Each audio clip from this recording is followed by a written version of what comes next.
Bonjour, je m'appelle Arnaud Baudin et je me propose de devenir le coach de votre argent.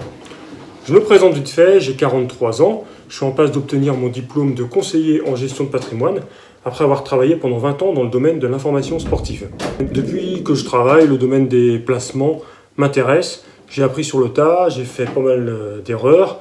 Heureusement, j'ai beaucoup progressé depuis. Et donc, j'ai décidé en 2020 de changer de voie et de me reconvertir en gestionnaire de patrimoine. Alors, j'ai appris beaucoup de choses pendant ma formation, des choses pas toujours très morales d'ailleurs, notamment comment aider les plus riches à défiscaliser leurs revenus, créer des holdings. Moi, ça ne m'intéresse pas d'aider les millionnaires à devenir encore plus riches. Ce que je voudrais, mettre mon expérience, toutes mes connaissances au service de monsieur et madame tout le monde. Parce que vous êtes comme moi, hein, vous transpirez au travail pour rendre votre vie meilleure et si possible pour mettre un petit peu d'argent de côté. Je vous propose de me suivre.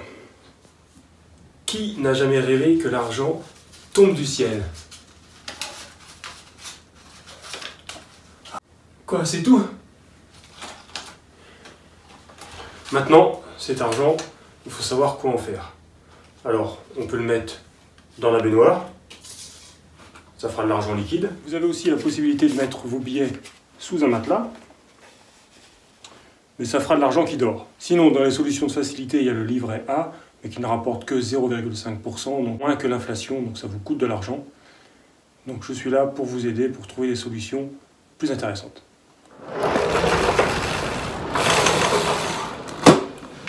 L'épargne, la transmission, la fiscalité sont devenus des sujets de plus en plus compliqués malheureusement et qui ne sont pas accessibles à tout le monde.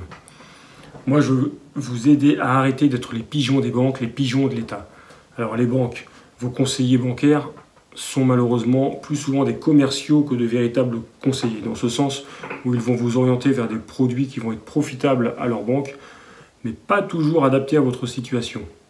Parlons de l'État, il est coupable à mes yeux d'avoir complexifié tout le système, coupable d'orienter par exemple les gens vers l'économie réelle, c'est-à-dire la bourse. Donc ceux qui ont investi en 2019, voire début 2020, n'ont plus que leurs yeux pour pleurer, parce qu'il y a eu la crise du coronavirus, qui a dégénéré sur une crise boursière aussitôt. Donc il y a des gens qui ont perdu 40%, donc on récupère un petit peu de pluie, mais ça fait quand même très très mal, donc je pense qu'ils peuvent présenter la note à messieurs Le Maire et Macron. Je reproche à l'État d'éloigner les Français de toute culture financière. On n'apprend rien sur l'argent, comme si c'était un tabou. Il y a des choses qui sont d'une perversité assez incroyable. Par exemple, si vous êtes pacsé, on va dire que depuis la loi TEPA, le conjoint survivant, en cas de décès, il est exonéré de droits successoraux. Concrètement, ça veut dire qu'il sera considéré comme un conjoint marié, c'est-à-dire qu'il ne paiera 0 € d'impôt sur la succession de son conjoint.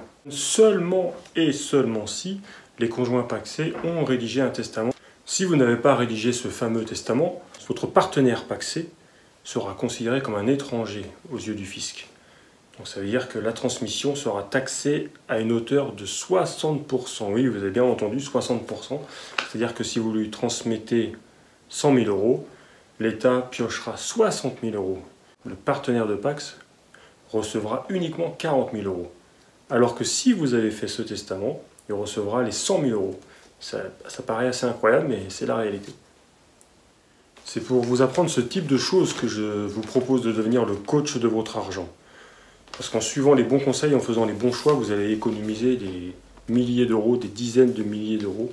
Alors ça ne va pas vous faire de vous des gens riches, hein. Jamais je vous ne parlerai de placement à 10% sans risque, ça n'existe pas. Moi, ma priorité, c'est que les gens comprennent ce dans quoi ils investissent. Sinon, il ne faut pas signer. Ça, c'est valable pour tout type de placement, tout type de conseiller.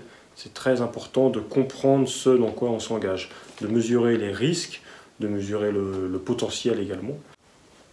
Pour comprendre, il faut faire des efforts, hein, parce que rédiger un contrat d'assurance vie sur le papier, ça paraît simple, mais ça demande un vrai engagement de votre part. Donc moi, je vous aurais mâché le travail, mais de votre côté, il faudra quand même transpirer pour aller jusqu'au bout de l'engagement. Mais après, vous ne le regretterez pas.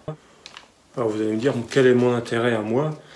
Écoutez, dans un premier temps, et principalement, mon intérêt, c'est de partager mon expérience, mes connaissances, c'est de me sentir utile.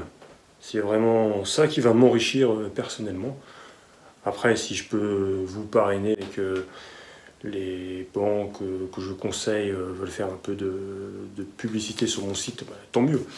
Mais le but premier, c'est vraiment de me sentir utile, voilà, de pouvoir aider des dizaines, des centaines, pourquoi pas des milliers de personnes à faire les bons choix.